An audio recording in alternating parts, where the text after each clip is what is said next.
Rick Del Santo. You're listening to Pro Wrestling Wire Radio, part of ProWrestlingWire.net, Helix Rock Radio, and of course the AIWF network. You can catch us each and every Wednesday night, 9 to 11 on Helix Rock Radio. I'm sitting down here tonight with Mustang Mike. What's going on, Mike? What's that, brother? I appreciate you having me on the show. Yeah, and as we were saying off air, it's finally glad to do this. As as we said, we tried to do this a couple times, and yeah, we're finally making it happen. So Oh yeah, well, better yeah, late than never. yeah, there you go, there you go.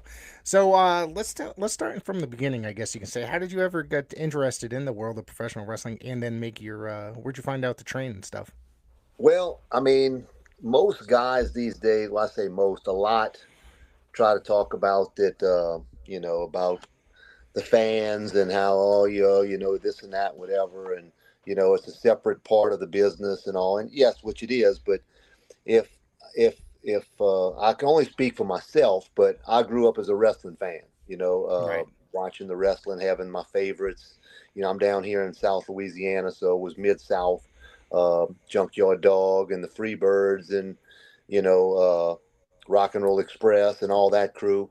Uh, you know, Basically Bill Watts promotion. So watch that, and then of course wrestling didn't have the where you could see too much of, but was lucky enough to catch some Georgia Championship wrestling and some world class wrestling and stuff like that. So just grew up watching it, always admiring the sport, and it really kind of fell in my lap one day. I had no idea that there was independent wrestling, and a buddy of mine was happened to be working with a guy. Um, from Homa, who was a professional wrestler on the independent circuit, Bronco Bob. And he basically said, "Man, I'm working with a guy. He's a wrestler." And I'm like, "Yeah, yeah, sure you are," and this and that, whatever. And so I went and met the guy, and sure enough, 6'5", 370 pounds, and I'm like, "Man," I said, This not. So he invited me to come to a show in Homa, and I'm like, "What do you mean? Like WWE, WWF's coming to town?" And he's like, "No, independent wrestling." I had no idea what that meant, so I showed up at a show and went and watched it, and said, "Man, this is technically the real deal," And Right. Right. then he offered me an opportunity to start training, and then I was 24 at the time, and kind of technically a late starter, in world of wrestling, on average, and basically started training right out the gate, and and that's how it my foot got in the door. Yeah. When you were exposed to professional wrestling through that incident, is what you're saying? Yeah, that's how I was Yeah. exposed to becoming in the business, by meeting a guy Yeah. who basically had been in the business 3 or 4 years. He had a following. He was from Homa, Right. which Right. Mid South Wrestling had already done sold out, to the UWF, when went to, all the Then they outlets that joined it went to. Crockett. Yeah. Yeah. Right. But then Mid South, somebody, a guy named Frank Jeffries down in Homa, actually rebranded and started Mid South Entertainment uh, Okay. again. So basically, he did a lot of the Southern stuff, brought in some of the past names, the Michael Hayes, and, Terry Gordy and Junkyard Dog and all those Right. guys. So I got to meet a lot of my childhood heroes that I was actually intermingling with while I was kind of in the middle of my training. Right. Right. I know that when I discovered independent wrestling, it was like a whole new world to me, and it was just like I'd have to say it's like late '80s, early '90s. I discovered the Savoldi TV, and then I didn't go to my first independent show until about 1994. I was literally blown away by, I got to Yeah. see Little Guido about 5 years before he was on national TV. Uh, Hmm. Bill Eadie, Demolition Axe, as he was coming off WWF TV. Greg Valentine, the same. There was Jimmy Snuka, Metal Maniac. And it was just kind of an amazing thing to see that there's a difference between. And to me, like you said, it was the real deal. It was the nitty gritty. It seemed more realistic to me. You know what I mean? Yeah. Yeah, no Yeah. doubt. I mean, like I said, even now, people don't realize. I mean, there's so many people that I run into on a daily basis, and they, might meet me for the first time, and people say, "Hey, Mike, he's a wrestler." Well, what's your name? Mustang Mike. How come I've never heard of you? They Right. see the Yeah. WWE, and I'm like, well, I mean, I don't wrestle for WWE. Well, then how are you a wrestler? And I'm like, Yeah. well, without going into the long drawn out story. And then as time's going on, I've got people to, hey, why don't you come see a show? And then they come, and then they like, wow, this is better, because Yeah. it's, we're up close and personal, and my kids get to meet the wrestlers. It's a fraction of the price, you know. We're sitting on the front row for $25 instead of 500, and I'm like, and to the kids, to a dad bringing his kid, that's all he wants is to have a good time and feel like he's enjoyed himself and not break the bank. Right. Yeah. So Abs- Absolutely. But because WWE ticket prices are out the through the roof right now. I was looking at tickets to I can only even imagine. like Saturday night's main event. It's only like an hour from where I live, and it's just like the tickets were like outlandish. I was like, there's no way I could take my kid to go see that. Hmm. Yeah. So I mean, I take my kid to an independent show. It's anywhere from $10 to $20. It'll cost each. So it's and it provides good family entertainment. Yeah, I mean that's what I get to, and like I said, a lot of people just really don't, you know, realize what they could be getting, for the same value. I mean, sure, we don't have the budget of all the super lights and the pyro and the big, 10,000 seat arenas and stuff like that, but um, I said I've been blessed, to start with Mid South and get my foot in the door with the a lot of the original crew, down my way in the South, and I know you up in a different area, so your local guys of that area are totally different than me, but Right. yeah, I got to have some tutelage from the Junkyard Dog, Terry Gordy, Gentleman Chris Adams, um, Terry Taylor. I met a lot of those guys, from down this way, One Man Gang. Um, so all those guys were kind of Southern, based guys, and Right. and you know, I was still at 24 years old. I had just had a son. I was a single dad, and I didn't. I was big into sports. A lot of and I didn't really give wrestling 100% right out the gate. I loved it, but I didn't go in it to want to wrestle every weekend and travel all over the country and do all that. And so I really did the local thing, just Louisiana small shows for the longest time.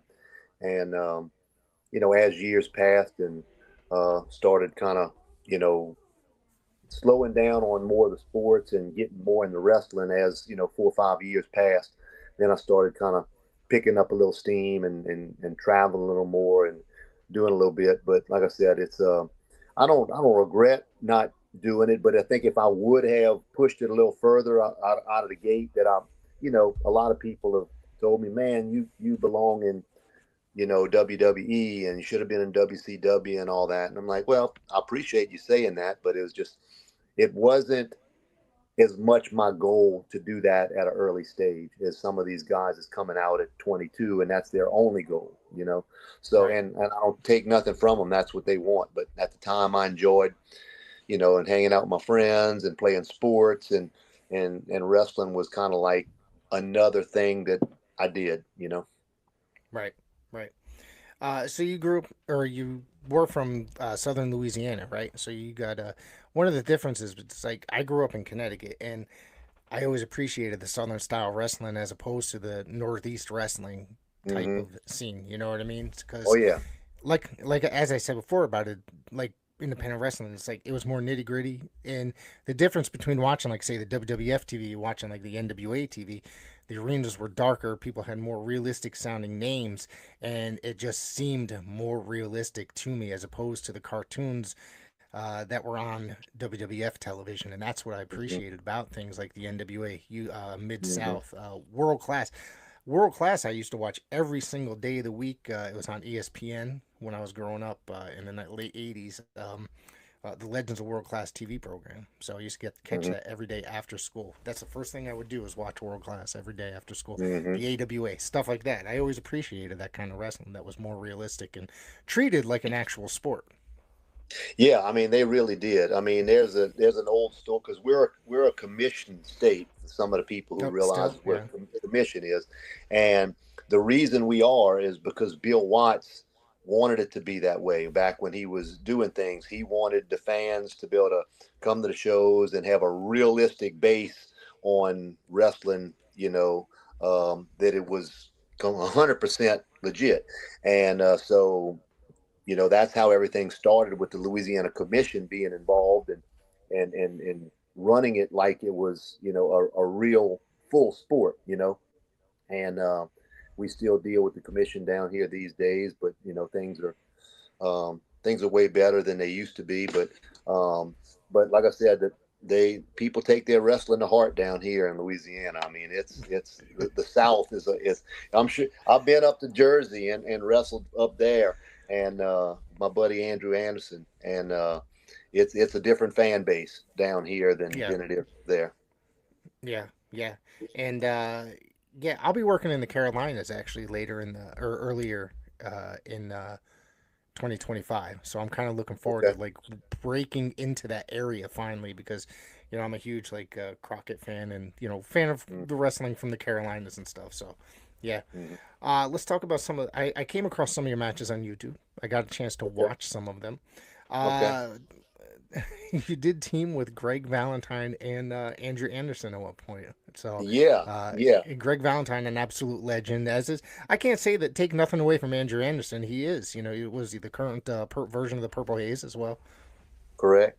Yeah, Yeah. I mean, I met Andrew at WrestleMania when it came down here to Louisiana. I think that was around, if I'm not mistaken, 16 or 17. I think it was 16 when Okay. WrestleMania came, and we met by chance.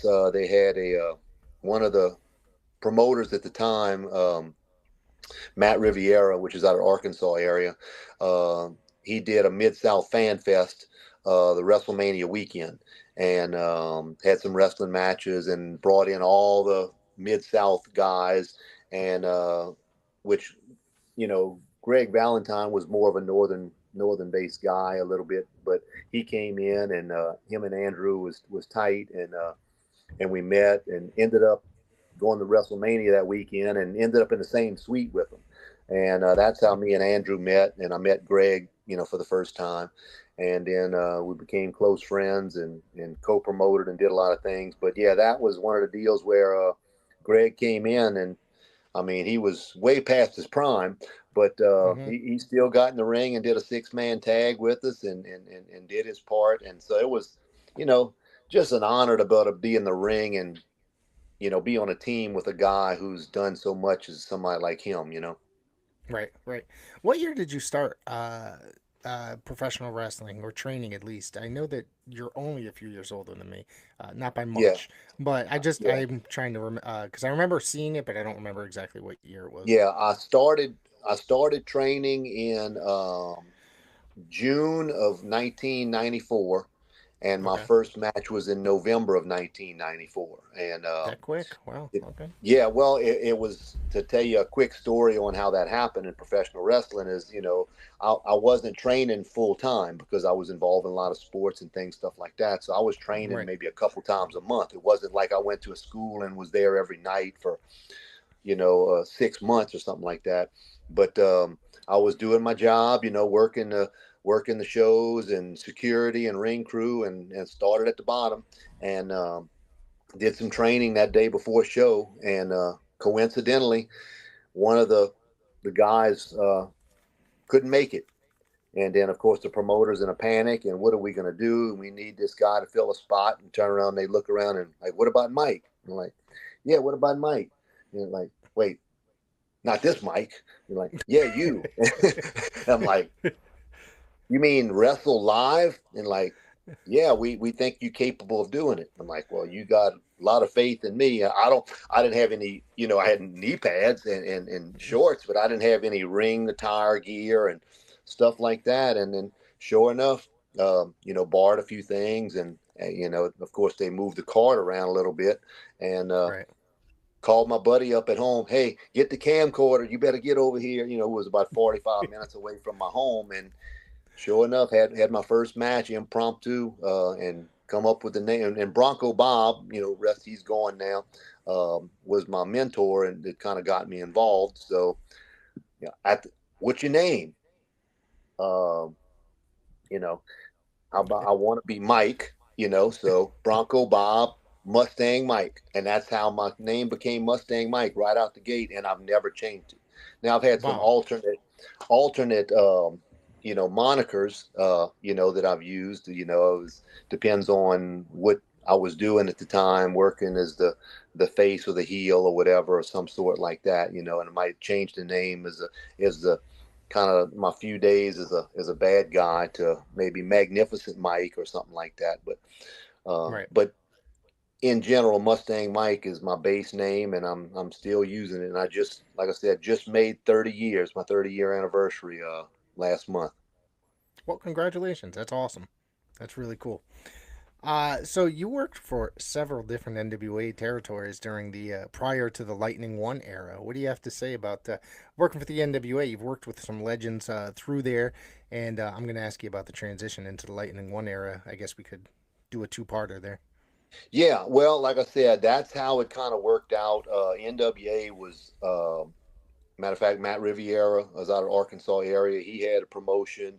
You had Greg Anthony up there in Tennessee, and you had a lot of affiliates back then Right. in the 2015, 16 area. Everything was building up, and was fortunate enough to meet some really great guys: Tim Storm, James Beard, Rob Conway, Jax Dane. All those guys were super big in the NWA at the time, and just started.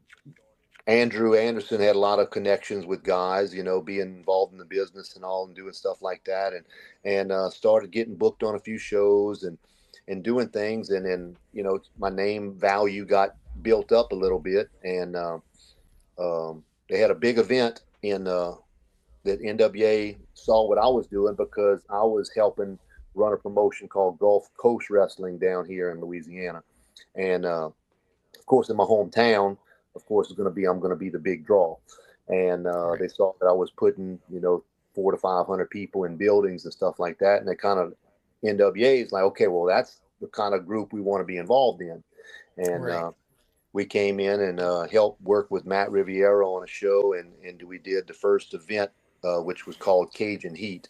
Brought in Rodney Mack, um, you know, Rob Conway, Jax Dane, um, a bunch of the tag teams from up in like Tennessee.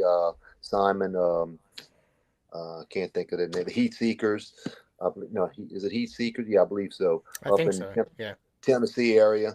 Um, and but like I said, that's how it worked out. And being that I was the hometown guy, Jax Dane was the world heavyweight champion at the time, and they gave me that match. And so crazy story about how that happened is he ended up getting vertigo the weekend before and couldn't wrestle me. Yeah. So Greg Anthony was the national champion at the time, and he went ahead and said, you know what, guy deserves, he's did the work and put this together. And Greg Anthony stepped up and put the national title up, and I won the belt in front of about Oh 1,100 well. people in my hometown.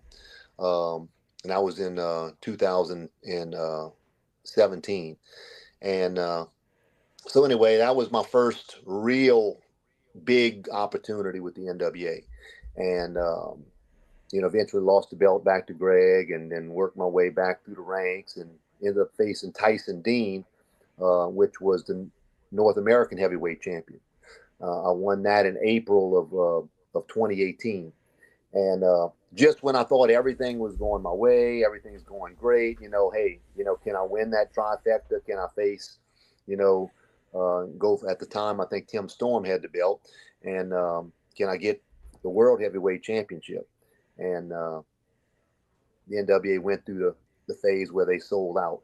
and not sold, not sold out, but sold it, and you know, Billy took over, and during that transition, I was tried to be as hell. I was a champion. I was the NWA North American champion, and they got rid of all the affiliates, Hmm. and basically dropped everybody, and then basically Yeah. said all the champions had to surrender their belts except for the world Yeah. heavyweight champion. So I Yeah. never technically lost the NWA North American Championship. So, obviously that's hard, to know that new transition I didn't fit in. But it's a business like anything else, and they made their decisions. I don't know if it was directly Billy's decision. You have all you guys that go down the ladder that make calls on things and stuff, but the direction they had, it didn't include me. And so uh, I wish things would have worked a little different and wanted to still be involved with them and stuff like that. And ever since they've kind of transitioned and started working their way up different directions, um, it's not been in the cards for me to be involved with them. So, Yeah. but that's Yeah. my I story with the noticed. NWA. Well, I noticed that they got rid of every territory. I mean, I spoke at length with Greg Anthony about this on an episode that we did about a year ago, and now they're starting to add the territories back. It seems like they have about 6 or 7 added back, and they added two out of Texas now. So I Yeah, guess I they're really wasn't sure if trying it to was. expand into Texas. Yeah, Sorry. I know they had one. I'm not sure if it was two, but you could be right. That's an area down there where Rodney Mack is down San Antonio area. Is I Yep. know they're doing something, maybe Dog Pound Wrestling or something like Yes. that. Yeah, and then But Friday they announced Texas style wrestling, and I think James Beard is directly involved in that one.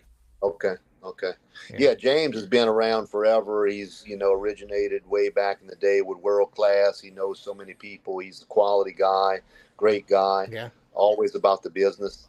And I think when all that happened, everybody other than the world champion Tim Storm kind of got maybe put on the side, and then now things are kind of working kind of way back, into trying to expand. And I think it's smart business for them to get affiliates and spread the Yeah. name. And I can understand when they wanted to change, because at the time I think they might have had like 50 or 60 affiliates, and of Yeah, they were course. all over the place. Yeah. Yeah, but in wrestling, you have some things that are more quality and bigger than others, and some are smaller, and maybe some of them was just didn't really need to be an affiliate, wasn't doing the things they needed to do to promote it and get the crowds. And you don't want to start a new business and you look like, okay, well, hold on, you got a federation over here drawing 70 people. We don't, and I can understand that, but um, my federation, which was Gulf Coast Wrestling, I ended up joining the NWA and turned it to NWA Gulf Coast, and was only involved with it for about 6 months when the change happened. So Okay. then when that happened, of course, I had to give up NWA Gulf Coast, and I rebranded into Gulf State Wrestling, and that's Okay. my home promotion down here in Louisiana, Gulf State Wrestling. Um, but like I said, if they did come to me now and say, hey, look, you put in some big houses and we want to maybe revisit that again, it's not that I wouldn't look at it from a business standpoint and see if it would make sense. But, um, you know, it's all about decisions at the time and what's going on. And I know we'll be talking about the AIWF and things and stuff like that. And, did some things with them already, and great quality group of guys, and I'm looking forward to doing some big things with them. Especially some things coming up. Yeah. What do you got in store with the AIWF? Are you going to Well, I be don't. part of the anniversary event in March? Well, so kind of fall the way we're talking about that now. Um, Greg Anthony came in and defended the world championship against me at my big show this past July that we have. We had about Right. 900 people in Morgan City, Louisiana, with no top names on the card. I mean, That's no amazing. TV, Yeah. no personality names and stuff like that. So that was huge. He came in and wrestled me, and of course, you always have your basic storylines that are going on down here, and I'm the good guy, hometown guy, and we had the bad guy. I'll put his name out there, Vladimir Koloff. He's our heavyweight champion, a Russian character, and ended up interfering in the match. The match got called out as a draw. So people have been talking about it and asking, hey, does Mustang Mike deserve a rematch? Can we make some another stipulation, this and that, whatever? And I've been putting in my time doing things. Barrett Brown, the junior heavyweight champion, come worked on the show. Um, so basically, I'm kind of aligning myself a lot more with the AIWF, and just recently this weekend, if anybody's out there and looking at my page, Mustang Mike, we had a show in New Orleans with a different federation, and Mark Henry was there, and he was dressed as Santa Claus, and I took a picture with him and said, "Hey, I'm the world's strongest Santa Claus. I made my wish for something big to happen in 2025." And I guess people started talking and getting on AIWF website and doing things, since then. And the announcement was actually made just yesterday afternoon that I have a big event down here, February 15th, and they've awarded me a world championship match against, if it's Greg Anthony at the time, that's who it's going to be. But that's I've been awarded the shot just as of yesterday. So it's hot news. Not many people know about it yet, but since we're talking about it, it's out there. So I'm looking forward to, if I can make that happen. I'd love to be a big representative and for the AIWF. I wrestle at about Yeah. 6 Southern federations down here in Louisiana, Mississippi area. So, and looking forward to some things. And I know their big show is in North Carolina. He was talking about. I believe it's the first weekend in March. Right, it's a 2 day event. I think it's the 32nd extravaganza, or I don't have the name Yeah. in front of me, but yeah, it's like a big 32-year anniversary show. So I would imagine that if I can pull that off February 15th, that would put me in the mix where I'd be heading over there. So I've already kind of penciled that weekend in my book, not to take anything else, just in case that door opens for me. Well, I'm going to tell you that there's going to be a busload of people from Connecticut coming down. Probably Oh actually a wow. van load. We're renting a Yeah. van. 12 of us are coming down for the weekend. Wow. I'm traveling with a bunch of guys. Bloodsaw, the Atlantic champion, is coming down there, and I'm coming down there with him and a bunch of the other guys as part of the AIWF. So for that Yeah. weekend. Yeah. That's a good little haul for y'all, huh? Yeah, yeah. We talked about it, and they asked me if I was interested in coming down, and I guess I can break this news now. Matt Classic has asked me if I wanted to do commentary on some of the matches for that weekend, and I have Great. accepted. So I'm looking Yeah. forward to coming down there. So Yeah. Well, we yeah, we well, let's hope out to where we'll run into each other for sure. absolutely, absolutely. What do you think of the AIWF business model? It's something that I've over the last couple of years I've gotten really I guess enamored with. It kind of reminds me of the old school NWA territory system, and Hmm. with the exception of like, there's just internet, there's what 150 brands in 49 countries or something similar to that. You know what I mean? Yeah. It's kind of amazing, because they have people from all over the world, and they take it very seriously. Some of these people from the international markets. Yeah, I think it's the closest thing that I'm aware of to the NWA, brand style. Right. I think they're running hand in hand. So, like I said, that's why I'm excited about it. Like I said, in July when Greg came in, that was my first kind of working against any AIWF champion, having in that type of match. I've wrestled guys who wrestled for the AIWF but never been a champion or something like that. Um, so yeah, when we worked that out for me to come in and Greg come down here and give me that opportunity, which I still can't thank him enough for doing that. I guess it opened some eyes, and I've been around a long time, 30 years, and I might not be. known nationwide or too big of a thing. You have to follow independent wrestling as in a whole. Um, Right. but I've done a pretty good bit of things. Like I said, I've wrestled up in New Jersey several times. I've wrestled in Atlanta. I've wrestled in Florida. I've wrestled in Vegas. I've wrestled Tennessee, Texas. Have you All the been Gulf Coast. you've been to New York, correct? Yeah, Have you been to New York? wrestled. Yeah, because I was Yeah. gonna say that's like, I mean, you're missing that in the list, and that's kind of a big Yeah. deal. I think it's a big deal to come up to New York. Oh Because yeah. Yeah. I think my good buddy Richard Ruiz, he filmed the event. I guess it was the New England Big Apple something extravaganza or Yeah. something like that, and Yeah. he was Yeah. him and his company film were the guys that did the Okay. video for it. So Yeah, yeah, yeah. Because I know New York and Jersey's right next to each other, so I was yeah, kind of putting that in as the same gotcha. time. I've wrestled 3 or 4 times up there with Andrew because he had the NWA Big Apple.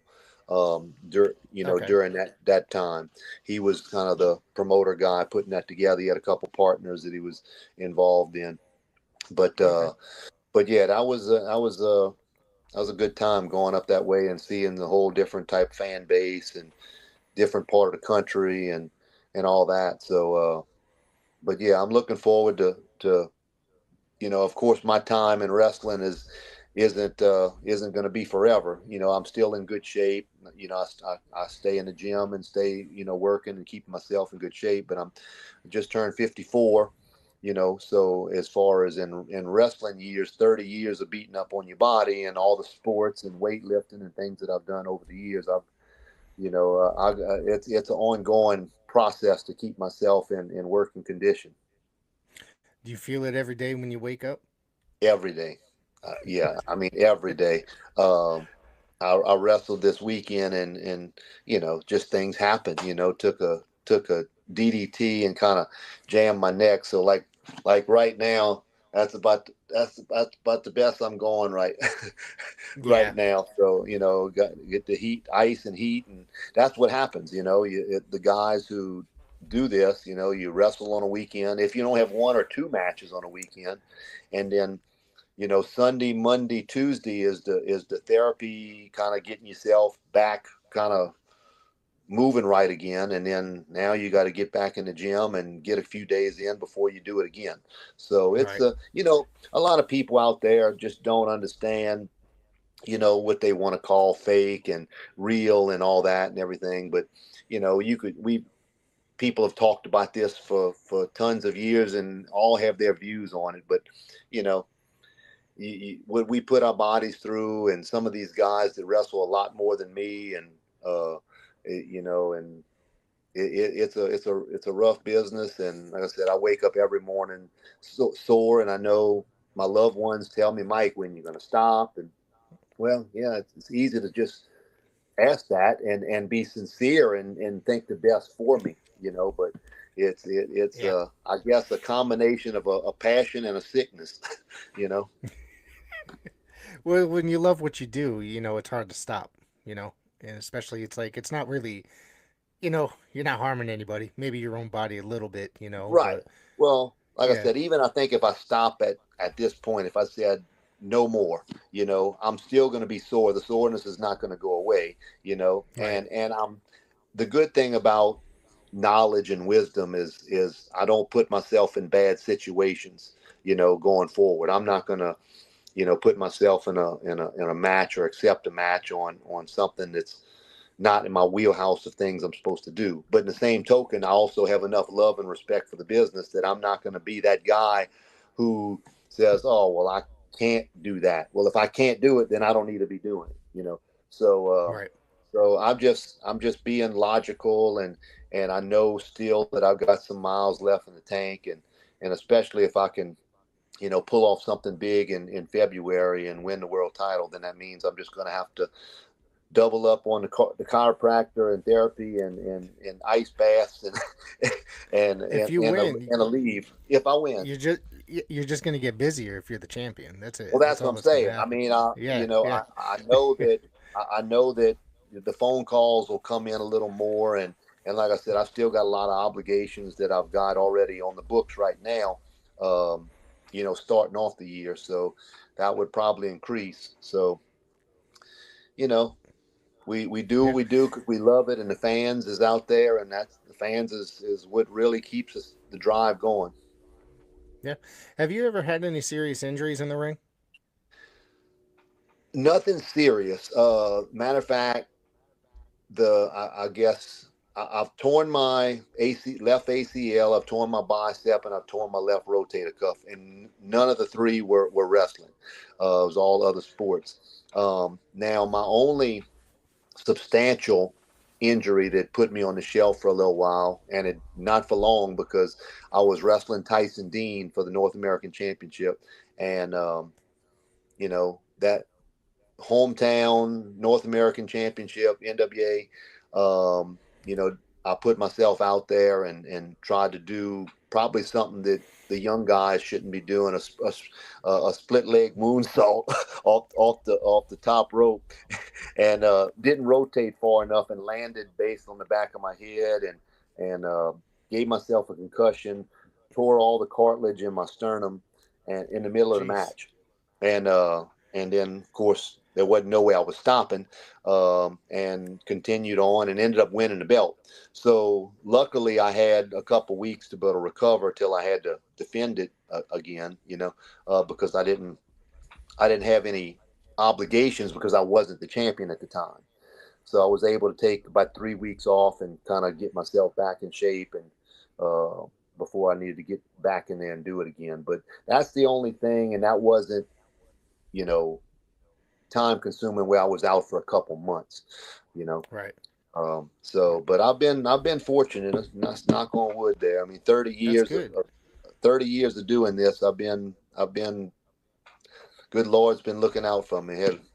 So Oh, you were a part of an event that I watched live on Fight. A couple of my friends, actually, multiple of my friends were involved with on this show, but you were part of the Night to Remember out of Chicago. yeah, You remember yeah, this?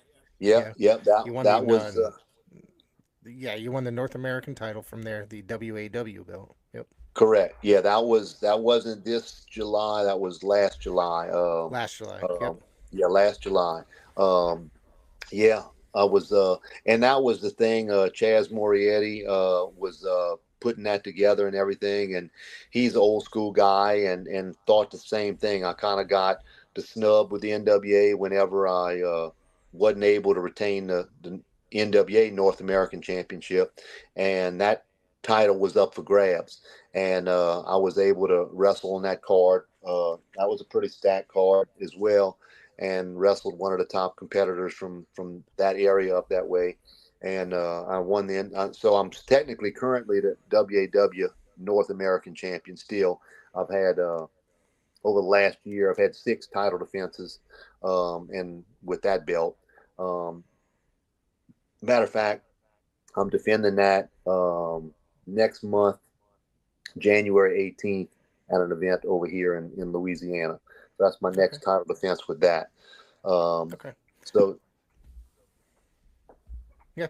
My buddies, the House of Pain. Are you familiar with them? yeah, yeah. Yeah. I think They they won won the the tag belts that night. Yep, they won the and North American tag belts. They've been still holding them. There's a picture of me out there with them when they got back to Connecticut, holding those belts up. Okay, okay. They are still defending those belts all over the country. So, That's yep, great. That's great. Yeah, I yep, met them. I met them for the first time, and great guys. And yeah, I'm glad they still got hold of them. yeah, bunch of good guys. All right, so let me ask you: you're part of this Pro Wrestling 225, which I've recently discovered this Oh company, yeah, and it seems yeah, they seem to be doing something very good. I mean, they got a YouTube series going on, and it seems like they're packing in decent sized crowds. yeah. They're legit. I mean, they've got YouTube. They've actually got a local TV segment that they're Mm-hmm. doing. Um, they're drawing really nice houses. I technically call it my sister company, the promoter who's involved in putting it on, and Mike Woodrow, from down here in Louisiana. I actually helped train him. I think it's been about 15 years, Okay. and and they kind of started as part of Gulf Coast Wrestling at the time, and then as they got bigger and wanted to rebrand, they started Pro Wrestling 225. They're based out of basically the Plaquemine area, which is not far from Baton Rouge. Do events around surrounding areas around there, but they've got yeah, if you're out there, look up Pro Wrestling 225. They've got YouTube, plenty of TV, YouTube, solid wrestlers. They bring in guys from basically all over, and have a wide base of guys who've done a lot with, AEW stuff, Impact, Ring of Honor, solid base of up and coming guys. I mean, some of these guys that come through there is definitely going to be somewhere at some point in time. Yeah, no, I was shocked when I saw it because I have a list of ongoing YouTube series that I add to the list, break it down by day, what airs at what day, what time it airs, just so I could, people looking for wrestling. I listed it on the website, and I found this today or the other day, and I was just surprised that I hadn't heard of it. The crowds are packed. There's so many people in the damn crowd. And it Yeah, seems like it's just a really, really good product. So I was like, I want to explore it a lot more, you know? yeah. Nobody will be upset about looking at what they got going on. I mean, they bring in talent from all over the South. I mean, from Texas all the way to Florida, and like I said, great production value. Um, got ringside commentators, TV. Um, but they're growing and by leaps and bounds. They're running about probably 15 shows a year, 15, 16 shows a Okay. year. That's Maybe actually a I lot. think Yeah.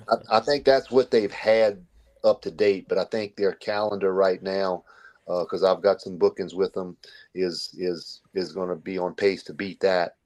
They're picking up new towns, but they're somebody to watch for right there.